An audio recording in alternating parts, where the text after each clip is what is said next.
प्रिय बंधुओं, वेद विज्ञान वार्ता की पिछली 12वीं कड़ी में हमने वेदों की व्याख्या पर ब्राह्मण ग्रंथों का संक्षिप्त रूपरेखा, उनका विषय और साहित्यिक दृष्टि से उनकी उपादेयता पर चर्चा की थी।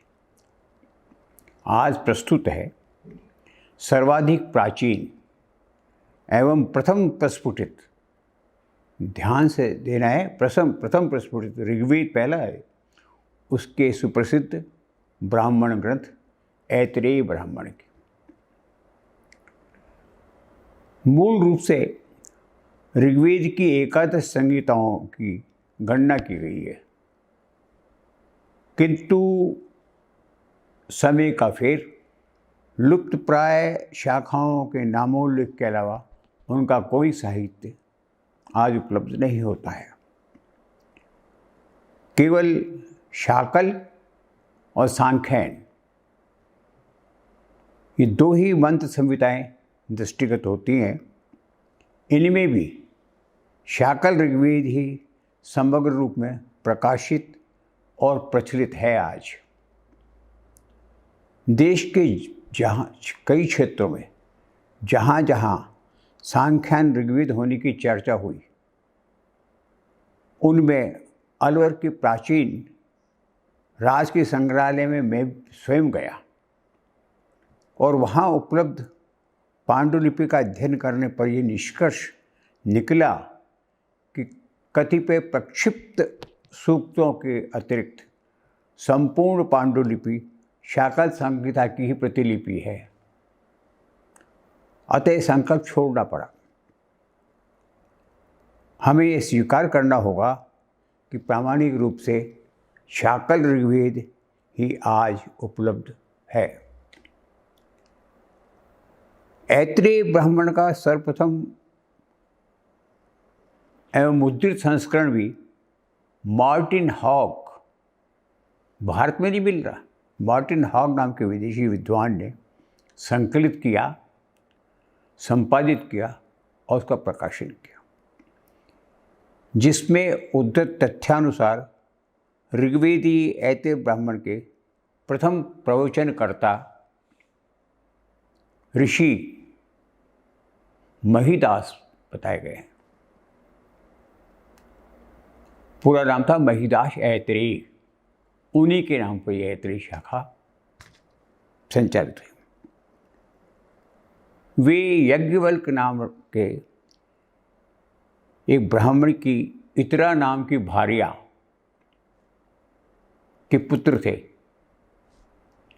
अपने पिता की अनेक भार्या होने तथा माता की उपेक्षा होने से व्यथित महिदास ने कुल देवता की उपासना की और कुल देवता की अनुकंपा से ऐतरेय ब्राह्मण का उनको साक्षात्कार हुआ, ऐसा इतिहास कहता है।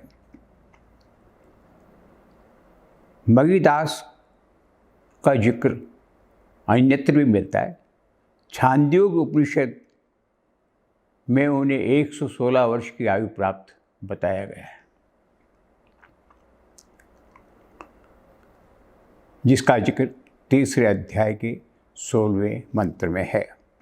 कतिपय पाश्चात्य मनीषियों ने अवेस्ता भाषा वो है जो वैदिक की समानांतर भाषा है और अरब क्षेत्र में तत्समय बोली जाती थी।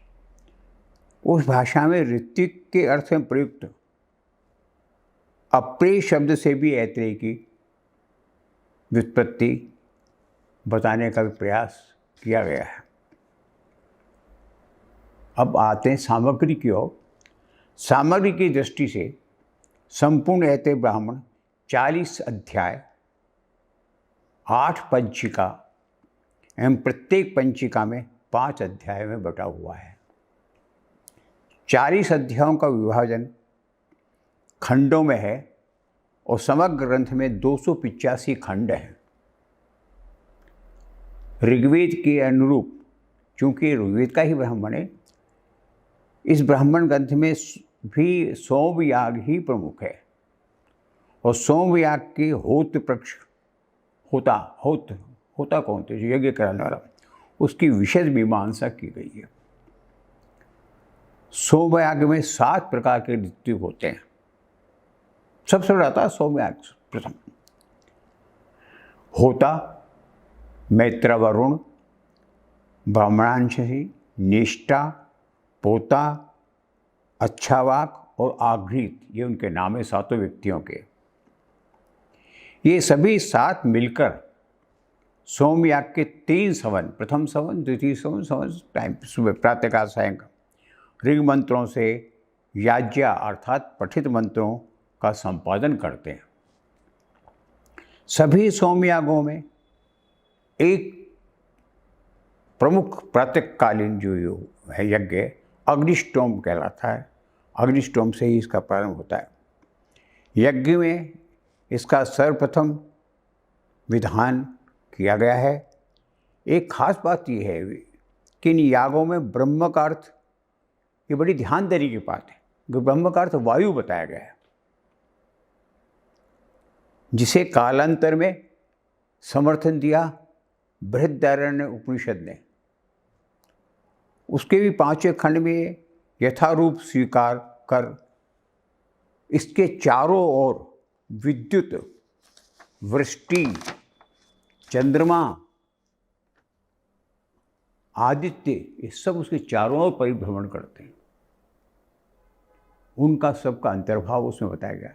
और इसको हम एक शब्द कहा है उन्होंने परिमर, मतलब सारांश, उसका परिमर्श के रूप में किया। ऐत्रेय ब्राह्मण के 40 अध्यायों में प्रथम 30 अध्यायों की सामग्री, वो आधिकारिक है, उसमें कहीं भी विद्वानों में आपस में मतभेद नहीं है, विवाद नहीं है, तथा सारे प्राच्य और प्रतीच्य विद्वान उसको एक रूप में स्वीकार करते हैं। आगे आने वाली 10 अध्यायों के संबंध में कि उसकी सामग्री को लेकर विद्वानों में विवाद है। कतिपय विद्वान उसे प्रक्षिप्त मानते हैं अथवा बाद में जोड़ा हुआ मानते हैं, मूल रूप से अलग मानते हैं। इस क्रम में महर्षि पाणिनि ने का साक्षात्कार किया और उनका साक्ष्य सबसे ज़्यादा प्रामाणिक है, जिन्होंने अष्टाध्यायी के 5वें अध्याय के 62वें सूक्त में ऐत्रेय ब्राह्मण को 40 अध्यायों का ही स्वीकार किया है। ऐत्रेय ब्राह्मण की जो विशेष बात ध्यान देने की, पढ़ने की, वो ये है कि वहाँ देवताओं की संख्या 33 को प्रामाणिक माना गया। 33 वे देवा, अर्थात देव कुल 33 हैं, जिनमें अग्नि प्रथम देव है और विष्णु अंतिम देव, चरम परम देव। शेष जितने भी देव हैं उनका समावेश दोनों के मध्य में हो जाता है। अग्निर्वे देवानाम अवमो विष्णु परमस्तदंतरीण अन्या सर्वः देवता। अर्थ साफ हो गया। पहला अग्नि है, अंतिम विष्णु है, बाकी देवताओं का जो अस्तित्व है वो सब उनके बीच में है। ये अग्नि और विष्णु की महत्ता अनंत काल से चली आ रही, हजारों वर्षों से, और उत्तरवर्ती सभी ग्रंथों में भी इसको स्वीकार किया गया। ये जितने देवता हैं 33, इनमें सब में कॉमन गुण है, सब में समान गुण मिलते हैं। वो 4 गुण इनमें मानते हैं। एक तो देवताओं की सबसे बड़ी योग्यता है कि सत्य से युक्त होते हैं। देव कभी असत्य नहीं बोलते। दूसरा ये कि वो कभी सामने नहीं आते, परोक्ष प्रिय होते हैं। वो कहता है मैंने फलवा अमुक देवता को देखा, वो मिथ्या भाषण करता है, वो परोक्ष प्रिय। देवताओं के लिए शब्द परोक्ष प्रिय खूब आता है। तीसरा, वे अन्य किसी के घर में निवास नहीं करते। एक देवता दूसरे घर के देवता के घर में नहीं जाता। ये कहना 2 मित्रों से नहीं। और चौथा, वे अपनी शक्ति से, अपनी सामर्थ्य से ये जो मर्त्यलोक है, ये जो मर्त्य प्राणी हैं, इन सबको अमृतत्व प्रदान करते हैं, अपने में मिलाते हैं, उनकी रक्षा करते हैं। ऐत्रेय ब्राह्मण वर्णित देवों का ये प्रामाणिक विवरण दिया गया है। ये विवरण उन आधुनिकतावादियों को और प्रपंचवादियों के लिए एक अच्छा खासा सबक है, जो लोक में 33 कोटि देता कह करके उनका उपहास करते हैं। अरे आपके तो 33 करोड़ देता है, क्योंकि कोटि शब्द का अर्थ ही अर्थ नहीं, कोटि माने प्रकार।